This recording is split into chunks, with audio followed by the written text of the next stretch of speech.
three. You hear me? I can hear you well. All good. I need to get this in full screen, and then we will be good to go, my friend.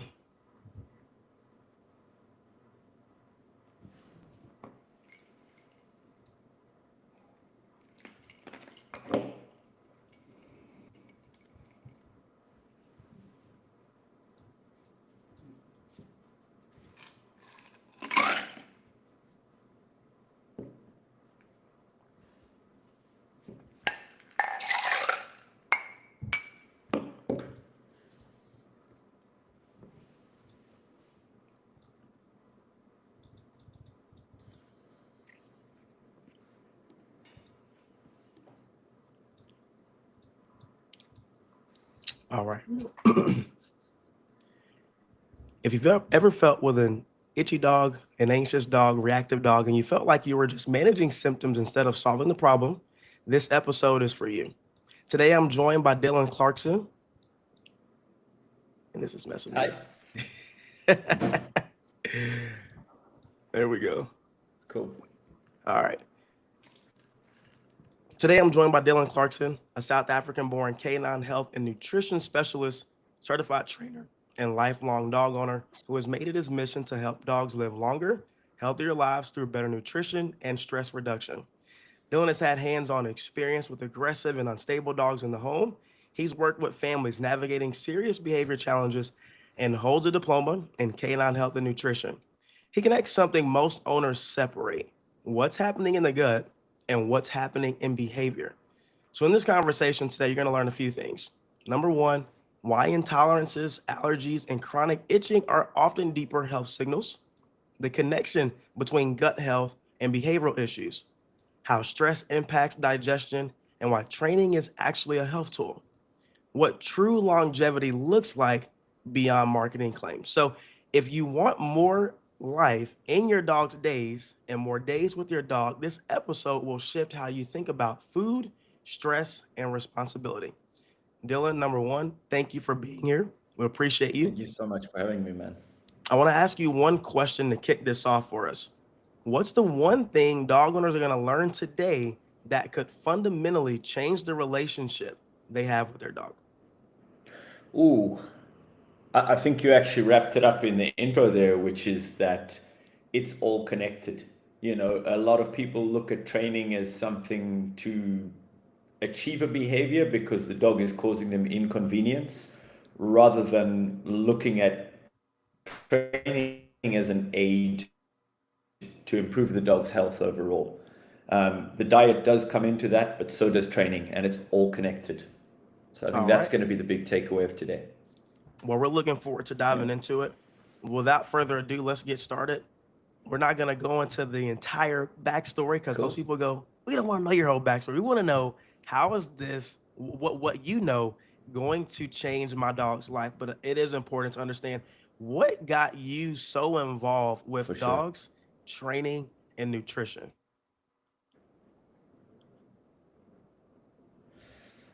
So, I mean, I've always loved dogs. I wanted to be a vet as a kid. I didn't really have the mathematical abilities, and then life took me in a different direction. I worked in corporate for years, but I always had dogs in the home. And it was only really, I guess like most owners, I thought I knew about training. I had sort of done some basic training with all my dogs. I'd been through training schools. I had pretty good dogs in the home.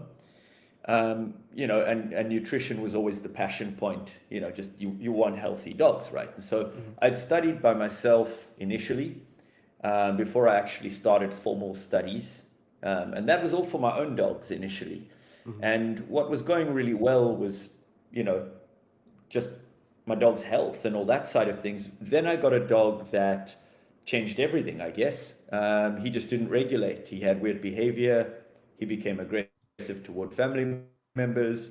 And I started working with somebody who was not teaching me the typical style of training. Okay. She was really teaching me more about regulating the dog, bringing him down, changing all those types of things. And so that changed my whole perception of training and sort of started the journey for me. And obviously, by that time, I was quite advanced in studying nutrition. I just kept advancing that more and more. And sort of connecting the overlap really, and that led me to here a couple of years down the line where it's become a full-time thing. So yeah. Nice. I want to go back and I want to touch on something you mentioned. You said the traditional way of training. What do you mean by that? You know, exactly what I was saying earlier is that people look at training as, I want my dog to behave in a certain way, and I just want to get the behavior with whatever means necessary, versus like looking at that dog. When you end up with a dog like mine that does not regulate, he really doesn't, and now we're years into training him. You know, he's way better. He hasn't been aggressive for many years, but a lot of it comes down to management and, you know, what you're doing for that dog to just regulate his system. Not everything about what you want out of the dog, but more what that dog actually needs to behave in a certain way. You know, so I think there's got to be that sort of two-way street when you're training. And a lot of that comes down to not just teaching a dog to do something, but sort of helping that dog's system to regulate in a certain way that he's able to do something. So that's what I mean, not the conventional sort of approach to training. Okay. Yeah. Understood. Understood. So most people go about training. They think they need training if and when their dogs start having behavioral issues. What has been, how have you talked to clients, potential clients that have that approach? You're saying the Mm, traditional method, and how do you start to get them to understand that they need to actually look at this holistically? And what typically is their response when you start telling them mm, that their health is a bigger mm. part of the picture than they think? Well, I mean, look at it this way, right? Anytime a dog bites somebody, generally as a trainer, your first course of action is go to the vet, check the health, right? If Hmm. it's out of character for the dog, because the dog could be in pain or have something underlying that we don't know about. So if Hmm. we look at it that way, that's how closely health is linked to behavior, right? Same as people, when we're having a bad day, when we're feeling a bit groggy, we're going to be grumpy. So I think most people understand it on that level. But then I think the other level where I struggle to get people to understand it is when it comes down to gut health. You know, because gut health is not something you see, it's not obvious. And to a lot of people, they're like, oh, this guy's just giving too much information and it's not something I want to hear right now. I just want to solve the symptom. You know, most people who come to me for training call me when a dog's bitten somebody. You know, nobody takes a dog seriously until it's bitten somebody, or unless its behavior has become so intolerable to them and so inconvenient that they're like, now I have to do something about this. I can't let it sit anymore. Now, you'll know this as well as a trainer. By the time a dog's got a behavior that is that intolerable, it's really wired into them, you know, where it's no longer something the dog just does. It is its general behavior, it's its mindset, you know, it's that mindset of permanent chaos. Um, and that affects everything because what's happening up here is also happening down here, right? What I mean by that is if you look at how your gut is affected by certain chemical responses in your body, you know, when you're chronically stressed, take the typical office worker, the guy who's in the back of office and stressed out all the time, you know, he's usually not a very healthy guy. You know, we're talking about that typical guy who's working 16-hour days and stuff.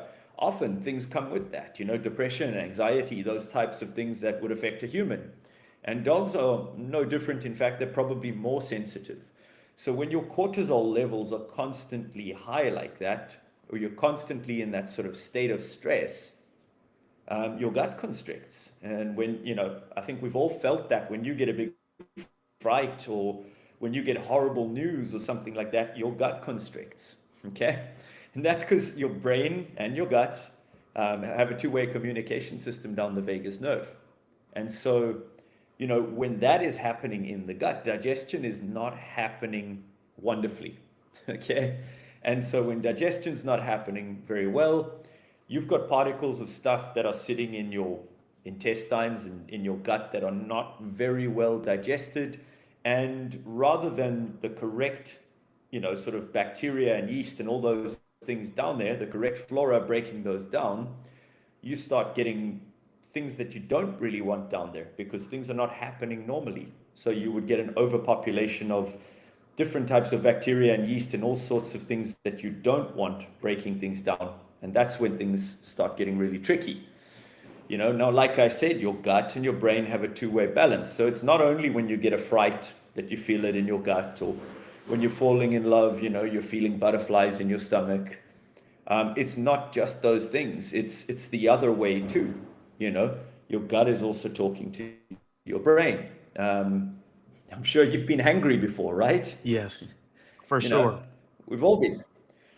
I'm a real asshole when when I've got a sugar craving or something like that.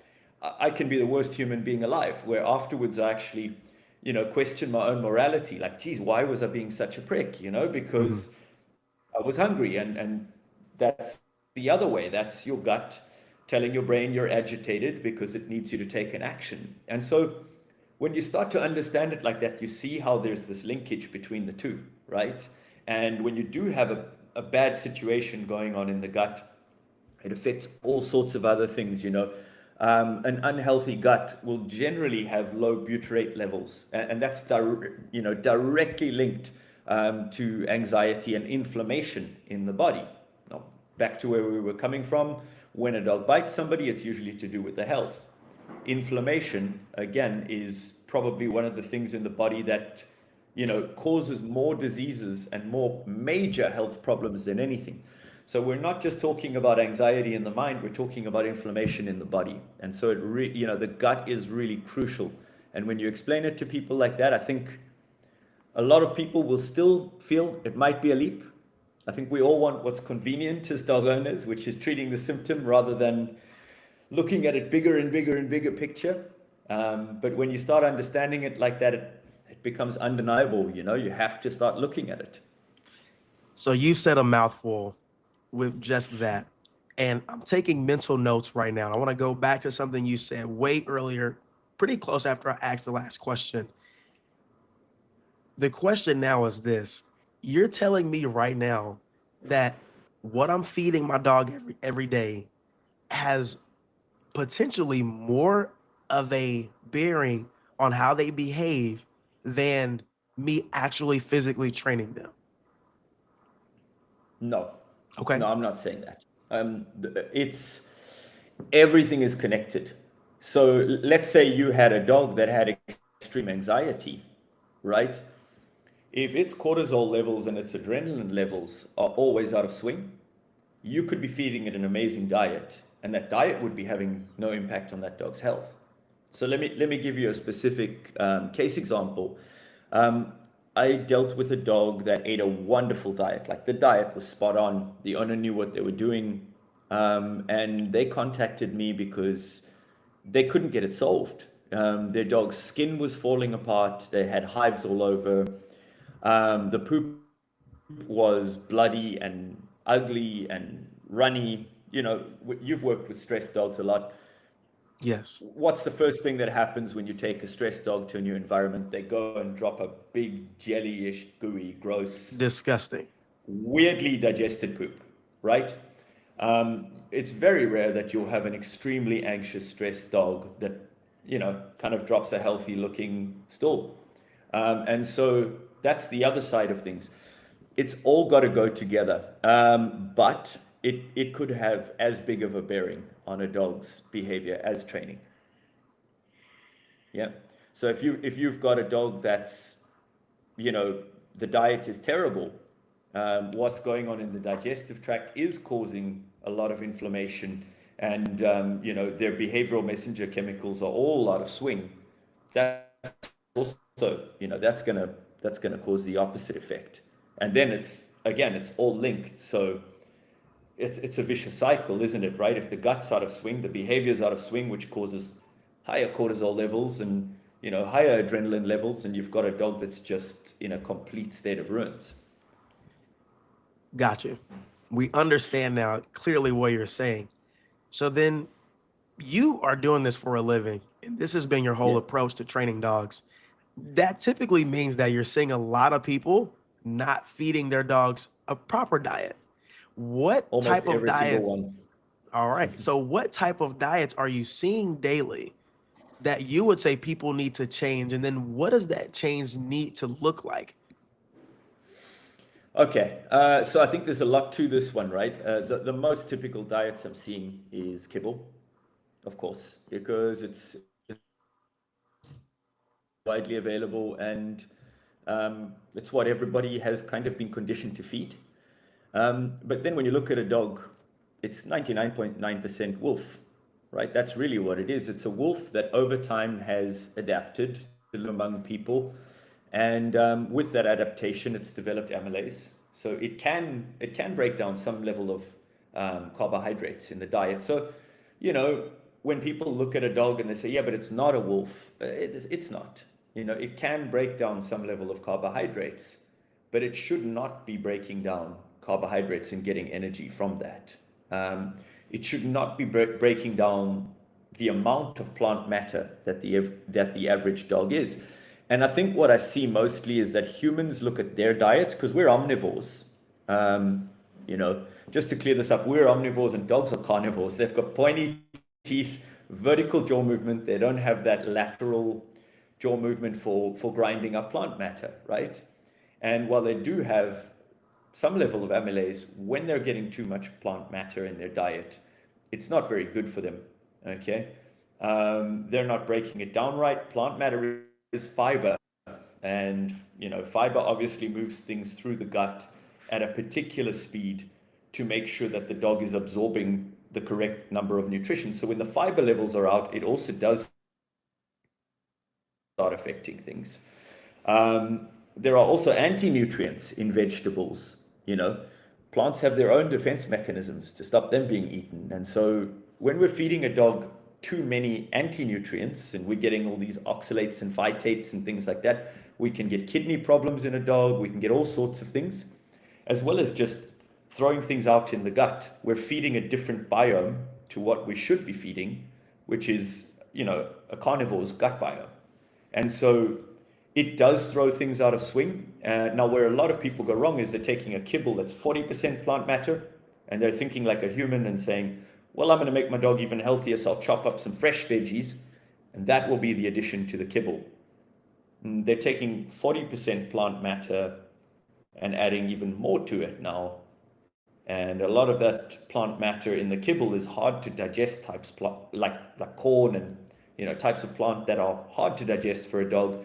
And so you end up with food not digesting very effectively, which starts feeding dodgy bacteria in the gut, and it all goes for a ball of chalk. Okay. Can you hear me? I can hear you well. I muted myself for a second. But No worries, man. you're saying to me right now that a diet that God knows how many dogs are on is the improper diet. So if it's the improper diet, then why are so many people on it? And why is there an industry making a gazillion dollars a year selling food that's inappropriate for the dog's biology? Why? Oh, well, it's where the money's at. Who tells us what to feed our dogs? You know, so I put out a survey on my Instagram a couple of years back when I was starting to study and do this, and I basically asked everyone who recommended your dog's diet. Take a guess. Always their vet. There we go. You know, who funds the nutritional part of the vet studies? Generally, the companies who own the the kibble corps. Now, the thing is, it is advanced feeding a home diet. It's not that easy. What I always get asked is, what's the recipe? You know, give me a recipe for my dog. Mm-hmm. Well, it's not really that simple because my dogs don't eat the same thing every day. They eat completely different things all the time. Because what I need to do is get the diversity of nutrition into their diet that one recipe would not provide. Okay, and so when you're feeding your dog the same kibble every day, basically what it is, it's processed, you know, protein and some plant matter added with synthetic vitamins thrown in. So it's the equivalent of a human like me eating, fairly cheap hot dogs from the supermarket. Let's say something cornstarchy, like some cup noodles, and then taking a vitamin pill and a protein shake. Would I survive on that? Absolutely. I might even hold some muscle on me from the protein that I'm taking, but I'm not necessarily getting the correct diversity of vitamins, minerals, and nutrients that I need in my body. And I'm certainly not feeding a healthy gut with that, because my fiber levels would be out and everything would be wrong for me as an omnivore. And so dogs are very similar to that. When you're feeding them pretty much the same thing, they can survive on it. They can look fairly healthy. How many dogs are displaying healthy behavior out there? There are quite a lot that are not. I don't think the average person knows what optimum baseline behavior should look like. You look at the average dog and it's panting all the time and sort of looking around, and people, he's really excited. Well, he's bouncing off the walls. It's very rare to see a calm, neutral dog in most settings, and people always kind of think training is sit down, stay, where training should be getting that baseline, nice, calm, neutral behavior in all circumstances. I don't care about sit down, stay. Most of the people who've worked with me know this. I really don't care. I don't want a dog lying down if it's anxious. I don't want a dog sitting if it's anxious. If the dog is calm and, not doing anything too outrageous and he's just chilling with us, I'm more happy to have that than an anxious down. I'm sure you're the same. Correct. Yeah. Absolutely the same. In my Yeah. time training, now I didn't go as far as you do in that deep dive of canine nutrition. I always understood the importance of what is the dog's general overall health. And yes, a lot of the dogs that I've gotten come to me either aggressive or reactive were on terrible food. They were on terrible food. And I don't care to even name names because most of it that comes in a bag, that's kibble. It's just not great. We don't need lawsuits over it. Yeah. Exactly. So they've typically always had really bad diets and were also overweight. And I wanted to go into that as well. It's bad enough if you're on a terrible diet, but talk to me about what have you seen with the rate of obesity in dogs today relative to the behavioral problems that you've seen as well.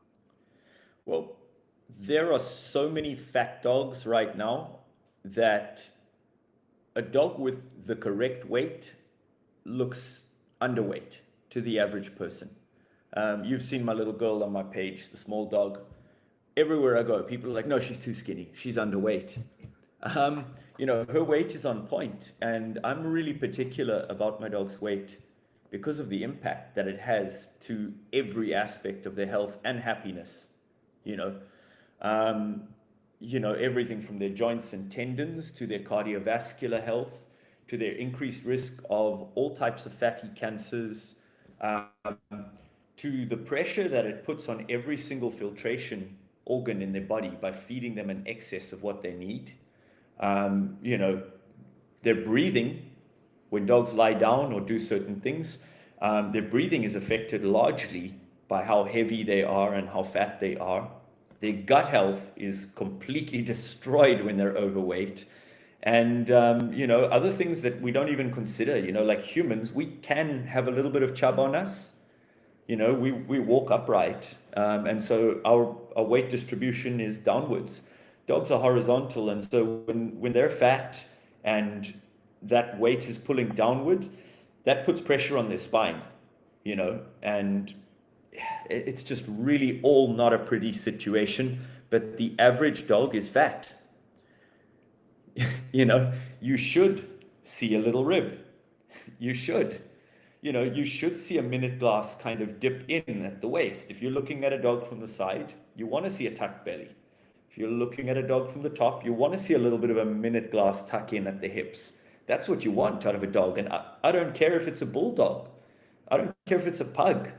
There's no reason a dog should be cylindrical like a sausage. If it is, it's way too fat. That's the thing. People get offended when you say that a dog is fat, but at the same time, it's not coming from a place of judgment. It's coming from a place of like, I want your dog to live as long as possible. you Hey know. man, it's 2026 and body positivity is a thing. Yeah, I mean, it's not body shaming. With a dog does not take offense to that. The owner does, you know. Correct. That was gonna be my next question. How do you go about telling an owner? Because it's a conversation I've had to have, but how do you have that conversation with them when you go, like when you see it in your mind, you go, this dog is it too big. How do you break that to them? I bring textbook notes. That's the only way I can do it. I've got, you know, college level textbook book notes that I can put in front of them and say, hey guys, look at this.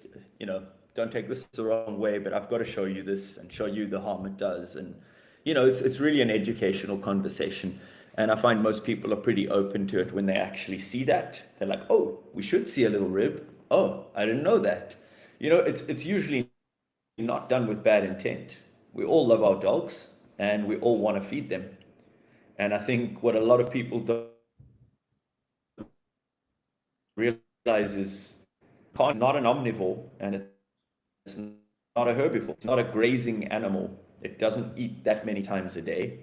And feeding it that number of times a day doesn't benefit it. You know, they need to eat once every 24 hours, if that. But Dylan, And they need to my dog is fast hungry. He to. goes he goes to the bowl.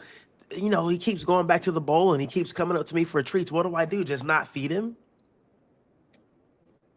Yeah, that's conditioning. You know, it is when you know how dogs are creatures of routine.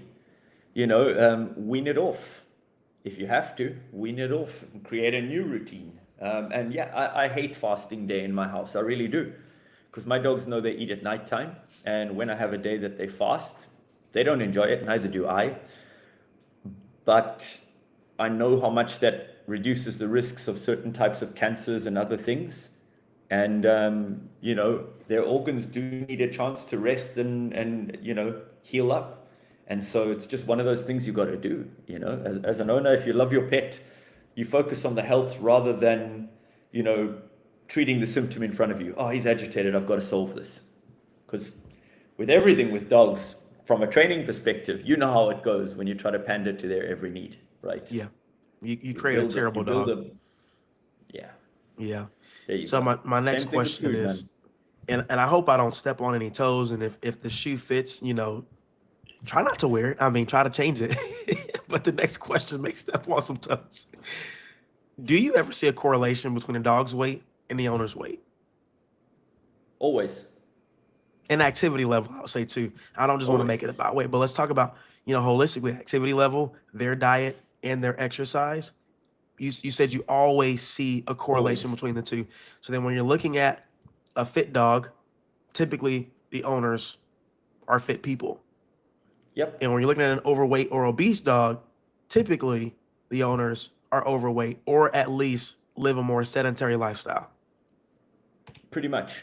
Pretty much always. And I think as well, you know, like I said, some people simply love food. And, you know, when you love food and enjoy it, you want to treat your dog to the same level of pleasure that you're enjoying. That's why I say it never comes from a bad place. It's not like anyone's like, I want to harm my dog. But I think humans hold weight better than a dog does. Like we can be a little overweight, and that's fine. But we're not predatory athletes. You know, a dog is a supreme athlete and a predator. And you know, we are not running around like maniacs like dogs. So, you know, we're not going to rip a tendon and mess our joints up by jumping on and off of high things like a dog is. You know, so yeah, there's usually a correlation, but I would say there's the other side of things where certain people are maybe very into their image, and so they've got a lot of time for them in the gym. They've got a lot of time for them to look good, not necessarily that their diet is amazing, because I think the average person who's into, you know, bulking up and sort of getting gym strong, it's changed a lot in the last 20 years, but the average person is still very supplement heavy, and their diet's kind of all over the place, but they're taking a lot of, you know, protein supplements and things like that to get their protein levels up, and they're just lifting. You know, so you do get people like that who they spend all their time on their exercise, but the dog kind of gets put on the back burner. So yeah, you get both. Okay. But I would say in general, the people with a chilled lifestyle who value the joys of food and the pleasures of food, um, you know, with best intentions, tend to have chubby dogs too. Yeah. You think it's pretty much common sense, right? If I'm an active person and I get out, I get my dog out, my dog exercises way more often than the dog who literally just Hmm. doesn't go outside that much and runs around. And so it matches up to the lifestyle. It's what I've seen. It's cool to see you've seen the same exact thing. Hmm. And now it's about how do we help Hmm. people do a better job, you know, and get out. Well, I mean, I think you just hit the nail on the head there. It matches the lifestyle. I think that's where training and feeding and health wise, the big sort of question mark lies is how many people still choose a dog for the way it looks, Right. right? That's why shelters are full. Everybody is going to get a dog because of how it looks, and then when they realize the lifestyle that that dog requires, you know, you don't have many people who have 2 or 3 hours in a day to be working a Malinois, Right. you know, and I mean I know of the dog you had recently when your Mm-hmm. job changed, Yeah. you know, and you got backlash for doing what you did, Yes. which For which those was of you absurd, for those of you you listening know. right now, may not be watching this or may not see this. We're talking about my Dutch Shepherd. If you followed me before, then you know that I had a Dutch Shepherd for about a year, and my life changed drastically. And you said it best. Everyone doesn't have, and you did not over exaggerate. Everyone does not have three What did that hours a dog take day. in a day? Right. What was that dog taking? 3 hours?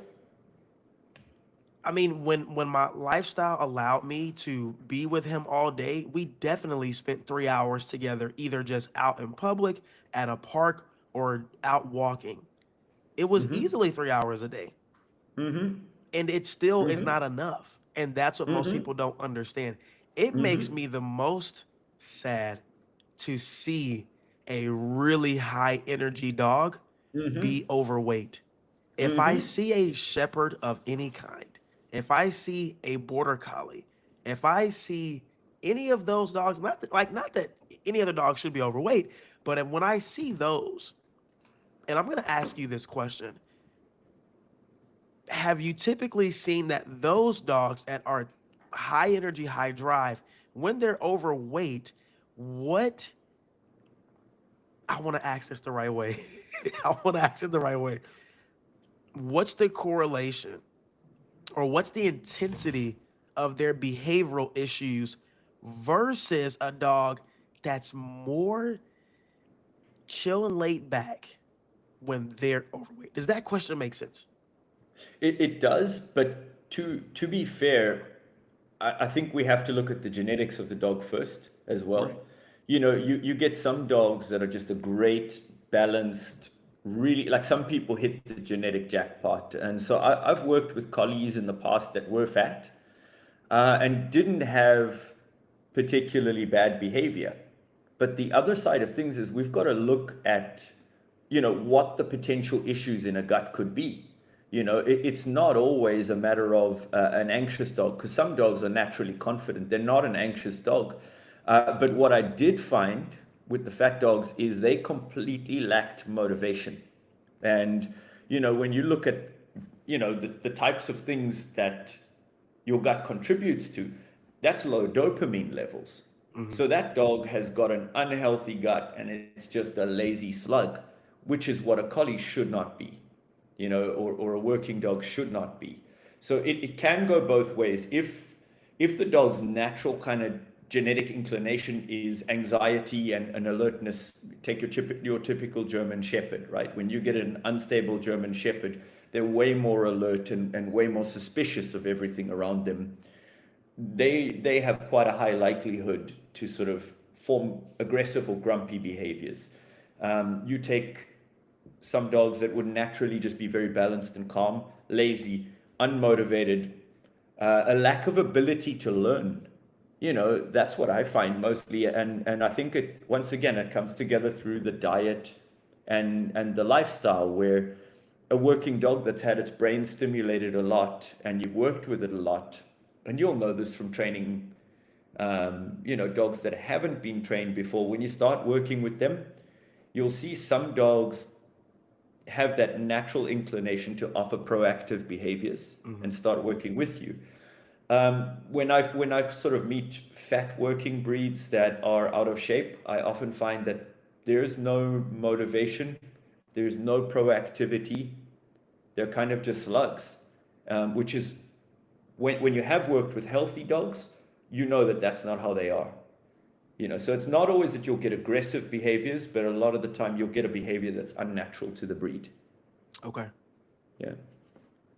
You get a dog, a client, it's overweight, and let's say this is going to be a board and train, or maybe not. It doesn't have to be board and train. Do you ever bring a dog into a training program and have them fast? So I don't board and train at all. I don't believe in board and trains. I work with owners as sort of a consultant to them and help them. And so if there was a dog that was overweight and I was working with the owner, I wouldn't fast it right up front. You kind of do need to wean the dog off its current expectations of meals first, because a lot of dogs have enough anxiety going on, and so to suddenly change everything in their life and change their meals, you're just going to make things a bit worse. So it would be a matter of tapering it off and starting, as you do with anything. This is the same as starting to crate train a dog that can't regulate itself, right? Right. You're not going to just chuck it in a crate and lock the door and hope for the best. Right. You've got to give it small successes along the way. It's the same with food. You're taking away something that dog values so much. So yeah, I would be cautious about how I would wean it off its current expectations. But ultimately, when it's in a healthier place, then we would start the fasting and stuff like that too. Okay. Yeah. So one piece of advice that you would give, or let me not ask one piece of advice. What would you tell a newer trainer who needs to have that conversation with a client? How should they go about having the conversation of your dog is too big if they don't have the experience and knowledge that you have? I would go and download some charts from, you could probably find them on Google, of what a healthy dog's weight looks like, which, as we mentioned, is the tuck and the rib cage and certain types of things you're going to look for. And I would probably go and download and list out all the health impacts that an overweight dog suffers from, because I think a lot of people don't realize how big the vet bill that is coming up is going to be for all of that, and what a behavioral and physical impact that's having on their dog. So I think like I said, it's never done with bad intent. It's done out of love that people have fed their dogs. But I think when people realize the harm it's causing, that's where the change comes in. Because no dog owner wants, what's not best for their dog, particularly when they're working with a trainer. They've already taken step one. So for any professional to come in and say, hey, we've got to have this conversation, I think most people are open ears. It's just, you don't want to hurt feelings, right? Because obviously people have done it out of care. And if you go in with that wrong, you make them feel like, I've been criticized, and then they're going to switch off to you. So, I think keeping it factual and keeping it clear and, having that conversation in a non-judgmental way definitely helps. Yeah. So if I'm hearing you correctly, and I want to make sure that I am, it is easy for owners to somewhat internalize what you're saying about their dog because they love their dog and they may think that they're doing something wrong. So have the conversation in a way that they don't feel attacked as if they are the ones causing the problem. All right. That's You heard it here first from Dylan. We all, I've made mistakes with dogs tons of times. We all make mistakes, but we generally do it with good intent. And when you learn better, you do better, right? So We'd hope we've so. all been there. Yeah. Okay. We do hope so. Yeah. So Yeah. we're gonna shift away from the overweight conversation, and we mentioned some things earlier. We were talking about, how dogs process energy and food and calories and all these things. And I'm no savant and I'm no guru on health, but I have been on a little bit of a health journey myself and learning about what foods do in the body. Carbs Mm-hmm. are not Mm-hmm. unnecessary and are not bad. But you said something earlier about how a dog's gut, how their body should not Mm-hmm. be utilizing carbs for most of its Mm-hmm. energy. One thing that I Mm-hmm. learned recently on this health journey of mine is that no food in nature at all combines fat and sugar at the same time. Mm-hmm. And in us, it creates an insane dopamine response that allows us to overeat because the receptors that tell us we're full go off. Is there Mm-hmm. any correlation to dog kibble and dogs overeating the same way that happens with us when we eat processed foods? Absolutely. I mean, that is the number one problem right now, is that the processed foods that dogs are eating have fat in them and they have carbohydrates in them. And a dog's primary source of energy should be fat. Okay. And I mean, let me pull that back for a sec. If a dog's got pancreatitis or other types of things, then obviously we're reducing fat levels in that. So let's put dogs with health issues aside. Let's go for your typical healthy dog. Fat should be their primary source of energy.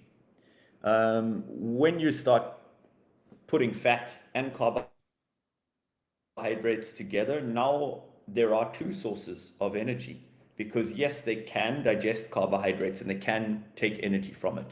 And this is where the old chicken and rice diet debate comes in, because this is one of my pet peeves.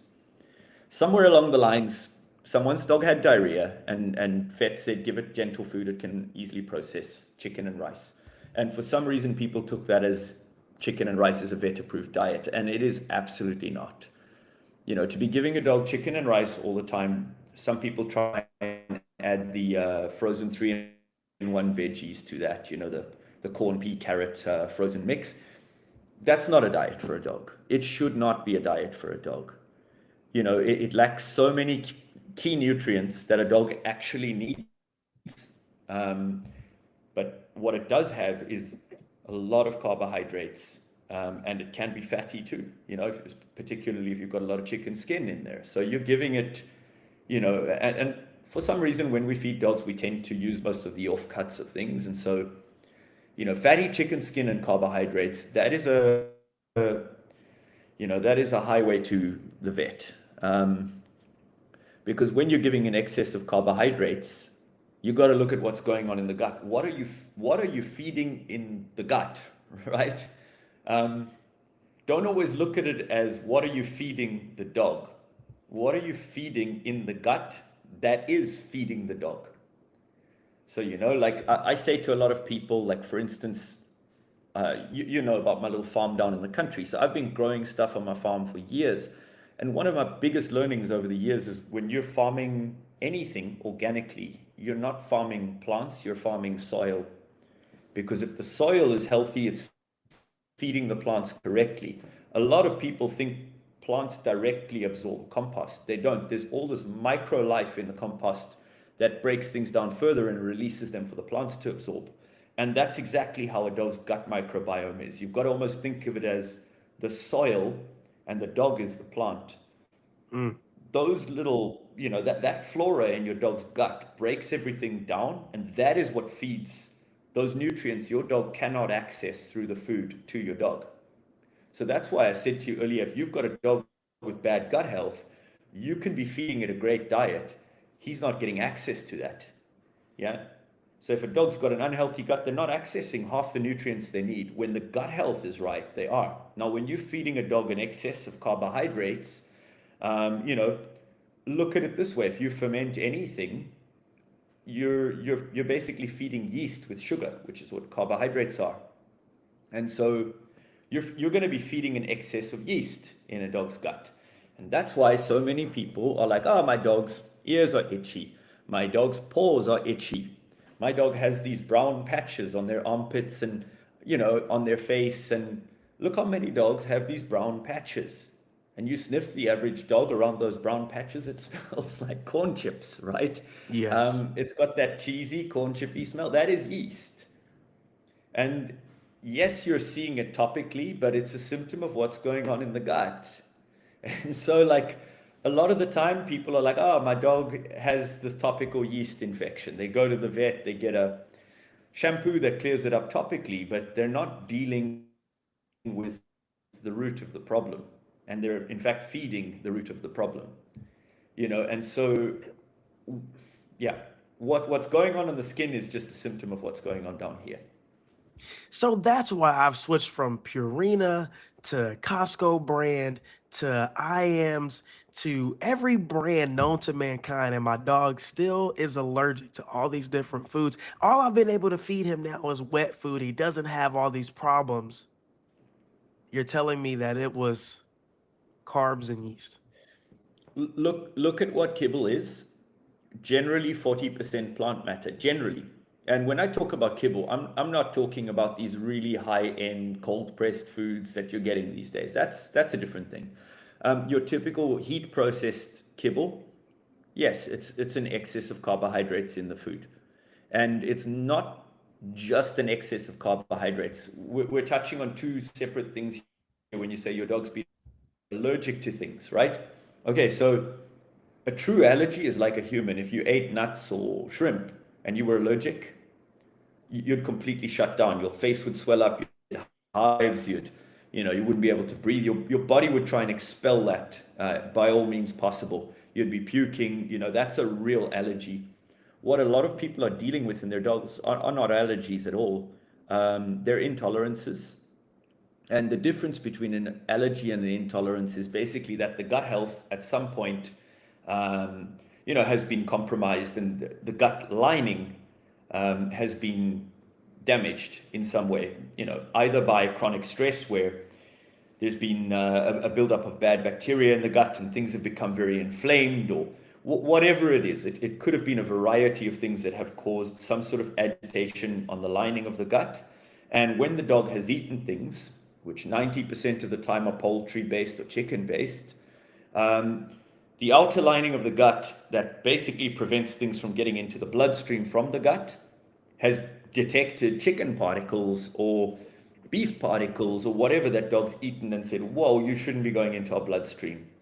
And it's triggering an allergic-like response, and it's identified chicken particles as the problem. And so now when you feed your dog chicken and the body detects that, you're getting that response on repeat.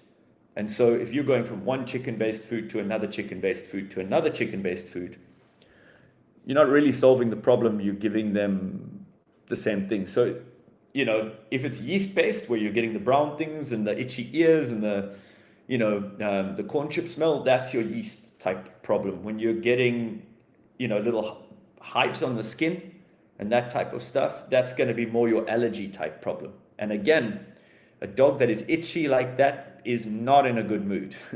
And a dog with yeasty ears, like, get a little kid to walk up and mess with that ear. If you've got a kid who pulls your dog's ear every day, which there shouldn't be, but a lot of people let the kids mess with their dogs, wait till that dog's got a yeasty ear, and that is an accident waiting to happen, because that dog's going to be very protective of that yeasty ear. And so again, that's where behavior and nutrition come together. Wow. You said a mouthful with that as well. You dropped a bomb on us with this food and the propaganda. We won't get too deep into it. I'm not a whistleblower. I have a family. I got kids. I don't whistleblow too much. But this is insane. Yeah, look, I mean, I'm not going to go into the specifics of which brands and which things, but there are people who have really gone and done independent studies and said a lot of things about kibble. But you've also got to look, I mean, my background before I was doing this, I was in marketing and I worked for big motor corps and all sorts of companies. And we did a lot of research when we were doing advertising on all sorts of products. But the amazing thing about research is whoever funds the research generally tends to have positive findings in their favor. So most of the research done on what dogs eat is done by big corporations, because they're the only ones with the money to actually fund large-scale researches. So the results of those researches are going to be pretty obvious, right? Right. Yeah. And I mean, they're not wrong. They're not wrong. A lot of the things in those researches are correct. They're measuring for the thing they need to find, but they're not measuring the knock-on effect of other things. Yeah. So in the same way we're talking about from a training perspective, having a dog in an anxious down stay. Why we wouldn't want that is because there's a knock-on effect. If you're constantly forcing your dog to down stay when he's freaking out, you're not building trust with that dog, and you're not building anything. The moment you take that leash off, the dog's going to run away. He doesn't want anyone near you, you know? So there's a knock-on effect then to that forced downstay. I've worked with an owner who went through a really harsh school and had exactly this. But what we seem to have treated with one thing has caused a knock-on effect. So while these foods might measure, does the food do X, Y, Z? Yes, it does, but they don't tell you that it causes yeast infections or other things, or what the knock-on of all that is. This is insane. It's so much information. And again, I knew a little bit of it, a little piece of how important nutrition is in a dog's health when it comes to training, but not holistically how it affects their entire life. So we'll give you a scenario. All right. Scenario you've seen a million times. You have an overweight Yeah. dog who's on a kibble diet that has some behavioral issues. Without going too deep into what you would do for training, how do you start fixing this dog's gut to start seeing some measurable progress and difference in their behavior and their quality of life? If the dog was just overweight, I mean, it really depends as well, right? Let's say a lot of owners are not ready for doing the whole nutritional thing. A lot of people just want to train. I would always look at reducing the amount. So, first thing, I'd just look at how much food is your dog eating and how many times a day, and how much is your dog exercising. And I would try and reduce that food first and make sure that the dog's exercise needs are met. Like I'm passionate about home feeding dogs, raw feeding or cooking. Some people are not really comfortable with the raw thing yet, so you can cook, ideally raw though. But if we can just reduce the kibble and get that dog's exercise needs met, we would understand more where that dog's baseline is. The same as you as a trainer who doesn't do nutrition, you would still make somebody meet their dog's exercise requirements, right? That would be Correct. first things first. Right. So it's the same thing. Like if the exercise requirements are not met, you're not getting that dog's baseline.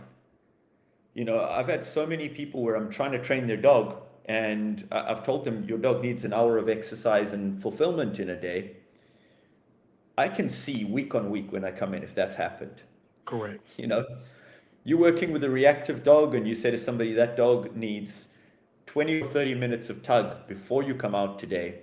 On the days they do and on the days they don't, that is black and white, right? Yes. That is really clear. That dog's behavior is completely different. And so I would bring it down to exercise and optimum weight first.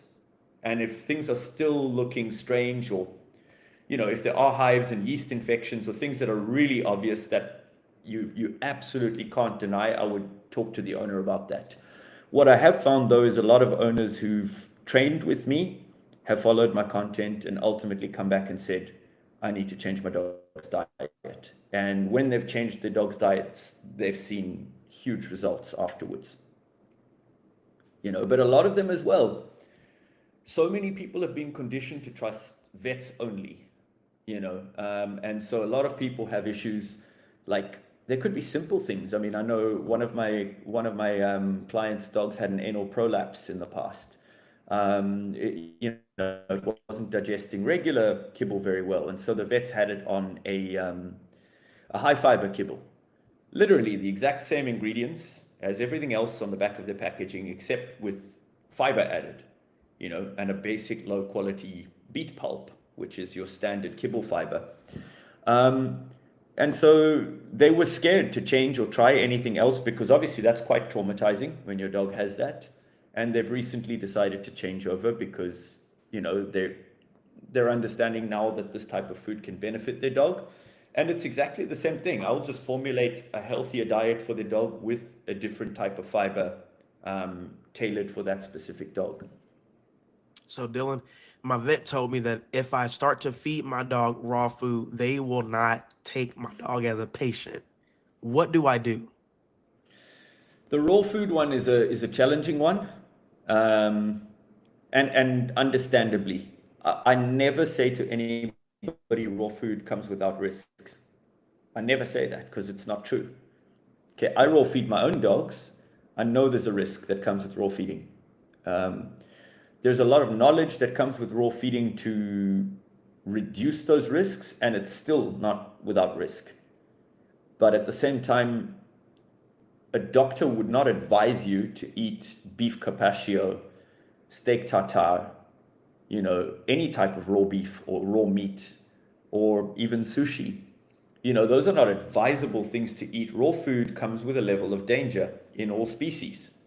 Now, we're omnivores and we're eating raw meat. I eat beef carpaccio all the time. I eat sushi all the time. I eat different types of tartare all the time. You know, like my wife and I were out on a nice dinner a while back, and we were eating a venison tartare with a raw egg stirred into it. And she looked over at me and said, "Why are we eating the dog's breakfast on a fancy night out?" But like, we eat that, and Right. our digestive tract is not designed for that. A human stomach acidity is around a 3. A dog's stomach acidity, when it is fed a raw diet with raw meaty bone, and I specify with raw meaty bone is because when you're cooking a dog's food, you cannot cook bone and give it to a dog. That's where the Right. danger comes in, right?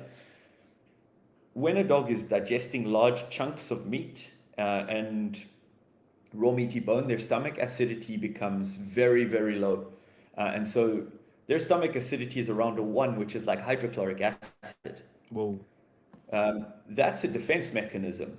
Everything that they eat, parasites and bacteria and that type of stuff has to go through that hydrochloric acid in the digestion process. And so not a lot of it survives. That said, there could always be something that slips through, right? So I'm not saying it's not safe game because you're raw feeding your dog, it's perfectly safe. It just, when they are fed correctly, their system does adapt to accommodate that. But obviously, when you're raw feeding, you do it as safely as possible, and you choose very careful sources of meat, and you do everything correctly. Everything's got to be hygienic. You don't leave food standing around. Um, yeah, and you find a vet who understands what you're doing too. I wouldn't go to a vet who said you can't raw feed your dogs. That's all right. We don't match up. I mean, I raw feed my dogs, and that's why they haven't been to the vet, Right. for years, except for this last week. Now, yeah, this is a rare occasion. My other dog only goes to the vet for blood tests. That's all I do. I test my dog's blood to make sure that they don't have anything. And this last blood test now, one of my dogs had a blood parasite. That didn't come from raw feeding. That came from a tick. But other than that, optimum testing, feeding correctly.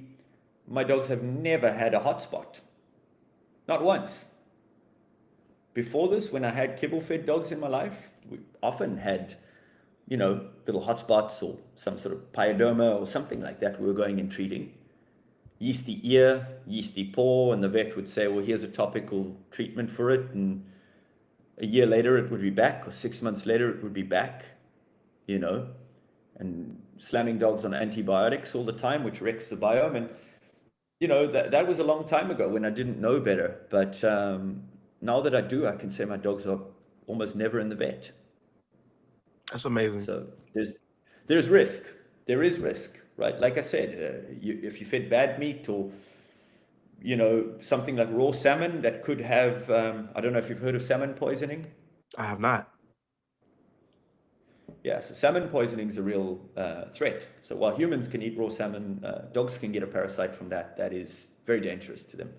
Let me take And that so there's back. a certain I way did to. know that. Mm, Dogs, yes, I did know. mm, I didn't know specifically about salmon poisoning, but I did know that mm. dogs cannot eat raw fish or certain, like, of course, birds or even like pork. They can't eat raw pork either. They can eat raw pork, but there's a certain, they can eat raw salmon too, but there's a certain preparation method to it. Okay. So it's got to be frozen at certain temperatures. So when you're buying your pork or salmon from specific types of raw feeding companies, they're obviously they're obviously putting their meat through the correct processes. But people who don't understand raw feeding are where the problems come in. Okay. Like I'm on a ton of feeding forums, and I'm on as my personal profile, not as a professional. And I often have, like your average Joe, lecturing me on raw food, saying things like, "Well, I've always just bought meat off the shelf stores, and I've never had a problem. So shut up." And I'm like, "Okay, cool, dude. Like, I was only trying to help, but um, yeah." So that's where problems come in with raw feeding. And another reason that the average vet doesn't want people home feeding or raw feeding is because people don't know how to formulate food. Like I said at the Right. beginning, a lot of people are like, what is the recipe? Because they've been conditioned to think of kibble in a certain way where they're like, oh, okay, my dog eats the turkey flavored Purina, that's it. Like he can eat that. That's his whole life food. Um, a kibble still has synthetic vitamins and minerals and all that stuff in it. There are FDA standards that those have to meet. Raw food doesn't. And so when you've got an average Joe making up formulas at home, and he's like, well, my dog ate the Purina turkey, so I'll just chop up turkey meat every day with a bunch of veggies, and that'll be it. Right. Well, it doesn't work like that because a carnivore gets the majority of its nutrients from animal proteins, right? And Yes. that's not just meat, that is meat, bones, and organ. And there's specific ratios to those things. And then there are different types of meats that have different nutritional profiles. So turkey meat does not have the same nutritional profile as ostrich meat, does not have the same nutritional profile as chicken, does not have the same nutritional profile as, venison. And so a lot of people are like, well, chicken's the cheapest thing. I'll just do chicken and other things. And that's raw feeding or that's home feeding. Some people even home feed on an individual formula basis. It's not a bad diet. Some people find a vet approved or a nutritionist approved recipe or formula, and they do that one thing for the dog's whole life. And, that doesn't work because that dog's not getting access to a whole bunch of things it needs in that one recipe. In a kibble, it would. So that's why I'm very clear on this on my page. I don't love kibble, but I would still people rather feed a kibble to their dog than a random made up singular recipe for life because that kibble's at least got other things in there that that dog needs. So there's knowledge that comes with home feeding. This is, again, a mouthful. Let's break it Yeah. down this way. I'm feeding my dog a beef kibble diet, and I'm listening to this podcast right now, and I want to do better. What is one thing that I can start doing tomorrow that's going to allow me to help my dog get a little bit more of what it needs nutritionally? Good question. Okay, so one of the studies they've done on kibbles in market is, how much omega-3 essential fatty acids are in those kibbles.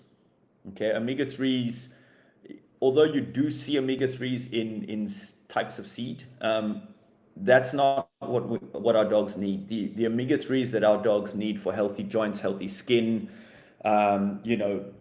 preventing cancer and all sorts of things in their diet are generally from ocean creatures. So small fatty fish, your sardines, your salmon, your mackerel, those types of fish. Things like green lip mussels, krill. So that's why you see krill oil and those types of things. And the only non-small marine creature that produces the correct type of omega-3 essential fatty acids is algae oil, right? Okay. And so, yeah.